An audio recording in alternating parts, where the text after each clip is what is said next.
Hello YouTube and friends on YouTube. Today we are back and we are going to show you how to measure for doors. This will work for both interior and exterior doors, but our focus is of course on the interior since there are much more of those. And that'll be the example I'll give you in a little bit later. However, since I haven't started demo yet, I can't show you the inside of a wall. I figured it would be best if I showed you that first. So what I'm going to do is simply pull up Google, and you can see here that I've searched interior door diagram. And of course, because Google's not perfect, I get both exterior doors and interior doors, so I get to show you both. So we'll go ahead and pull this open. Just wanted to make a couple notes here that this is what the framing for a door actually looks like. In the case of a load-bearing wall, so this would work for exterior doors, and it would also look the same for a load-bearing wall with an interior door in it. You would basically be able to identify the load-bearing wall with the double top plate if you were able to see that, if you had demoed the wall. The other thing that kind of gives it away is the fact that there's a header here. And this header then would be bearing the load. You can see it's much wider than the 2x4 construction that we have here. Since this is bearing a load, it's holding up the roof or holding up something. Each one of these studs, 16-inch on center, is very, very important. If this stud can't go all the way down, then we have to give it some way to distribute that weight onto these other studs. So you can see that we've cut out two studs here, which are called the cripple studs, because they don't go all the way down. They've been crippled. I suppose you can remember it that way. We've installed a header, which is usually like a 1x6, 1x8 most cases, on its side, or a beam of some sort. And then we've placed it in between the two remaining studs. And of course, though just nailing it straight in wouldn't do much, so we actually have to set it on something, which is called our jack stud. And our jack stud bears the weight, or at least allows the weight that's on this wall up here to be distributed to the header, and then from the header to the jack and king studs. So the jack stud does two things. It gives a resting spot for that header, and it also allows the transfer of load to and from the jack stud and king stud, therefore giving the king stud just some extra beef, kind of doubles the width so that it can help share that load. At any rate, that is a load-bearing wall. Generally those doors are a lot more difficult to replace if you're getting into modifying the rough opening. If you're not modifying the rough opening, all this stays the same. The door just slips in, slips out, you're good to go. That being said, now we have some interior door diagrams here just to show you.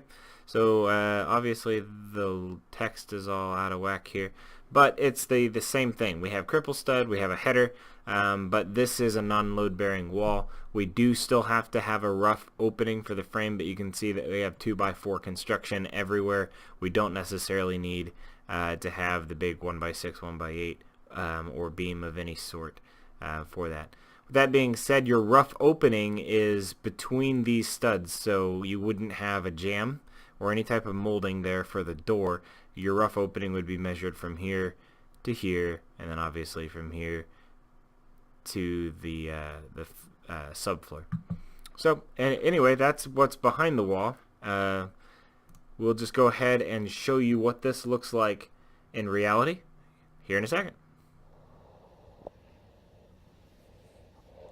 So doors will be measured similar to windows, only we don't have all of that casing and junk to actually measure. The doors, because of codes and such, since you're actually walking through them in the case of an emergency, they're actually measured based on the opening that's available for you to pass through, or for furniture to pass through, or what have you. It just makes it a little bit easier to decide what size of door you need for new construction. So that's how they measure doors. But basic terms, of course, you have your wall. In this case, it's plaster, not drywall. Then you have your casing. This casing is just what covers the gap between your drywall, or drywall or plaster or wallboard, whatever you have. It won't be a pretty cut. It'll be a really rough cut. And then you have your jamb that's sticking in your rough opening. So that's what this casing is covering up, and that's why you pretty much see it everywhere. You don't ever really see a door, an actual swing door installed without the casing. That being said, you have a few pieces going on here, and you can kind of get an idea with this guy. That's what actually latches the door, and this is what keeps the door from swinging the opposite direction. This is called the jamb or the stop. If you bought the molding individually, it'd be considered stop molding. It's not too much of a science, but the actual opening is this inside piece. It does not include the jamb. It's not inside of here. It's not the least amount of opening, so it's less the jamb, but this actual opening all the way over to the opposite side, same place. So you can see the stop molding sticks out a bit here. So our measurement then will be taken from there, and we'll measure all the way across. And you can see that we're right about 30 inches, which is a standard door size. They're pretty much 2-inch increments up from 18 inches all the way up to 36 inches wide on a single door. And then, of course, double doors go up also from there, bifolds and sliders likewise. So the other way that you can measure a door pretty easily is just taking your measuring tape and measuring the door itself. You can see that it's just shy of the 30-inch mark, and that's so that it fits within that 30-inch space, even at an angle like it would be if you were closing it. So that's pretty simple to figure out that this is a 30-inch door. The other thing you need to know is height. Alright, so I'm actually measuring the door panel itself. I've got the tape measure there on the bottom side of the door. And this is typically a not very accurate way to measure, because your door can actually be cut to allow for the thicker flooring to pass through the underside of it. But what I wanted you to see there is that it is between 79 and 79 and a half. 79 and a half is pretty much a standard for the opening. If we were to measure down from below that threshold, wherever the bottom of the jamb is, all the way up to the top of the opening less the stop. Again, we're measuring to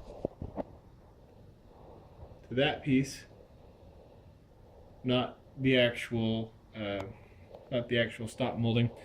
And if I press this down into the floor to get closer to that jamb height, you can see I hit 79 and a half.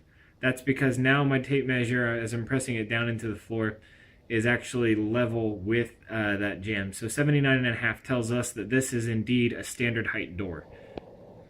Another thing that you should know about doors is whether it's a left-hand swing or a right-hand swing. And I know that changes because right now it's swinging to the right, but if I was to walk on the other side, now it's swinging to the left. So what kind of door do you need? Do you need a left door swing or do you need a right-hand door swing? Well, the way that the industry standard measures it usually is in swing. So when the door is swinging in, what side are the hinges on? So in this case, if I shut this door, I cannot swing it in away from me. So what then? Okay, well that means I'm on the wrong side. So if I'm on this side of the door, then all of a sudden the door is swinging in with me. So it's swinging into the same room that I'm going into. And in this case, the hinges are on the right side when the door swings in. In that case, this is a right-hand door swing.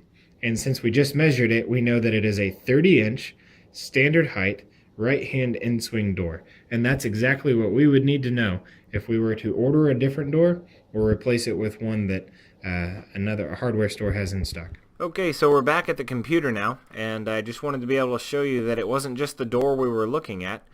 We do have that one, which I believe is here in the dining room to the kitchen. So this is the one we were looking at there, but I went ahead and measured every single door in my house that way.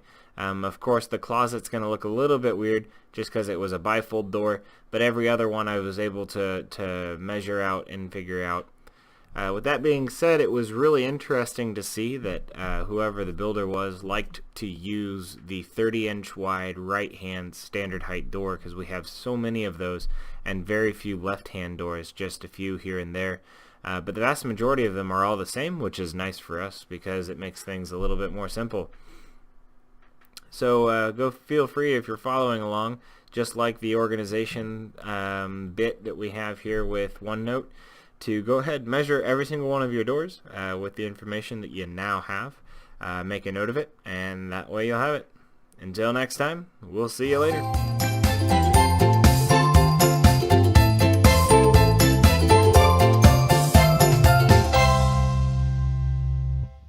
The regular height measurement is,